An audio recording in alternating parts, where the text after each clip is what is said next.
With Sonic Racing CrossWorlds on the horizon, let's rewind and explore Sonic's journey through kart racing. It all began with Sonic and Sega Allstars Racing. Hey, get back in line. A fun but fairly primitive start, before exploding into the revolutionary Allstars Transform, with shape-shifting vehicles and dynamic tracks. Then came Team Sonic Racing, which took a step forward with team-based mechanics, but fell short with a limited roster and dead online. Each game added its own twist, and by the end, we'll see how Sega built up to what CrossWorlds promises to deliver. Let's start with a game that kicked everything off, Sonic and Sega All-Stars Racing. Released in 2010 on Wii, DS, Xbox 360, PlayStation 3, and PC. This was Sega's first big step into creating a car racer that would stand alongside Mario Kart. Hello, Mario. And it set the foundation for everything that followed. The core gameplay was familiar, drifting around corners, collecting items, and using tricks for speed boosts. Vehicles came in 3 categories: cars, bikes, and hovercrafts. Cars were balanced, bikes could perform wheelies for extra speed, but were easier to knock around, and hovercrafts could travel off-road without losing momentum, though at the cost of weaker handling and acceleration.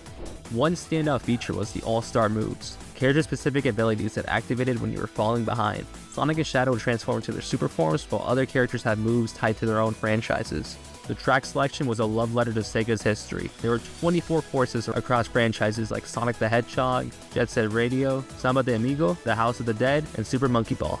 It wasn't just a Sonic game, it celebrated Sega as a whole.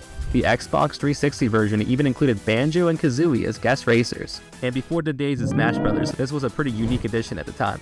Content-wise, there wasn't much going on, but it still offered Grand Prix Cups, time trials, and 64 missions, with objectives ranging from drifting challenges to ring collection.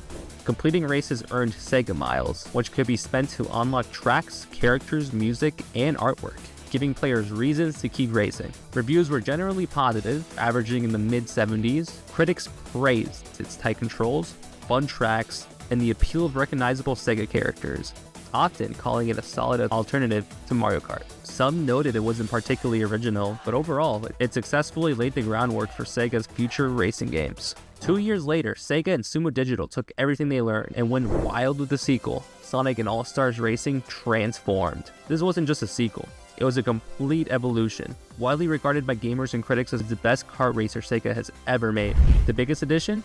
Transformations. Cars could now become boats on water or planes in the air, each with unique handling. It wasn't just visual, it completely changed how you approached every track. Stunts became key. Flips, rolls, chaining tricks correctly gave massive turbo boost, while messing up made you crash. Boosts were also layered now. Every action, drifting, performing stunts, or hitting boost panels added to your boost meter. The exhaust flame colors showed your boost level: red, purple, blue, and even wild orange and yellow if you stacked them correctly. Tracks were dynamic and full of surprises. Some changed layouts every lap, and transformation gates kept you on your toes. Classic tracks returned, but most were brand new, inspired by other Sega franchises. One of the biggest step forwards for Transform was its fully fleshed out online multiplayer, a first for the franchise, outside of a really old Macintosh port of Sega All-Stars Racing for whatever reason. Reviews were overwhelmingly positive, mostly in the 80 to 90 ranges. Critics praised the inventive transformation mechanics, challenging gameplay, and the way it celebrated Sega's history. Some noted minor balancing issues or small flaws in stage design, but those were insignificant compared to the overall experience. Transform was especially praised for multiplayer, both online and local, and for successfully building on the foundation of the original game, while adding new depth and excitement. After a long hiatus, released in 2019, Team Sonic Racing narrowed its focus, ditching the wider Sega universe and doubling down entirely on Sonic and his cast. Its standout feature was the team mechanic.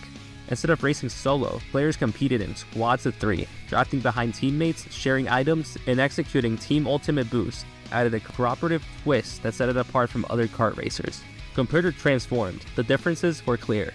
Transform was ambitious. Tracks dynamically changed between land, sea, and air. Vehicles transformed mid-race, and the roster snapped multiple Sega franchises, from Sonic to II. Team Sonic Racing, by contrast, focused almost entirely on Sonic characters. The transforming vehicles and dynamic tracks were gone, replaced by static circuits and a single car type per racer.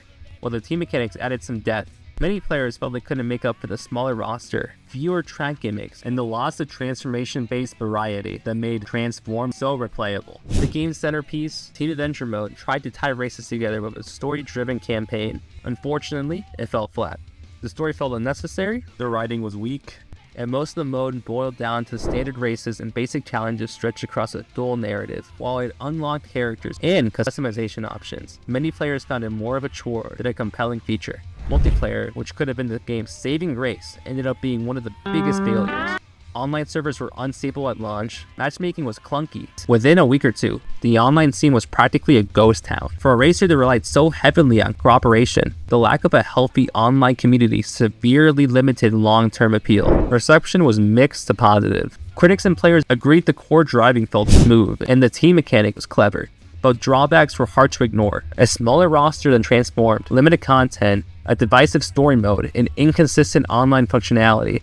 In the end, it offered solid entertainment and unique cooperative elements, but was widely seen as a step down from its predecessor. Sonic Racing CrossWorlds is the upcoming entry in the franchise, serving as a follow-up to Team Sonic Racing. Unlike its predecessor that was developed by Sumo Digital, this one is helmed directly by Sonic Team, with support from Sega's experienced arcade racing developers. One of the biggest features is the inclusion of Sega characters alongside the Sonic cast, similar to Transformed. Plus, surprise third-party guests like Pac-Man, Minecraft, and SpongeBob, weirdly enough, unlike Team Sonic Racing, which only featured Sonic characters. The standout feature is the crossworld mechanic. After the first lap, the leading driver can choose one of the two randomly selected crossworlds by driving through a drivable ring. One of the rings might even trigger a completely random track outside of the crossworlds. On the final lap, the chosen course changes dramatically, introducing exclusive routes and item pickups to keep races unpredictable and exciting. Fans of Transform will also notice the return of transformation gates, allowing vehicles to switch between land, water, and flight modes depending on the track.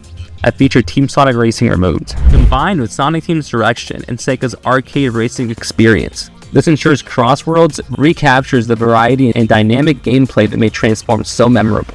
While the main races in CrossWorlds focus on solo competition, the game also includes dedicated team-based modes, carrying over Team Sonic Racing's cooperative mechanics where you can work with allies to earn extra points and trigger team boost. While reception for CrossWorld is still unknown, having played the open beta myself, I can tell you this.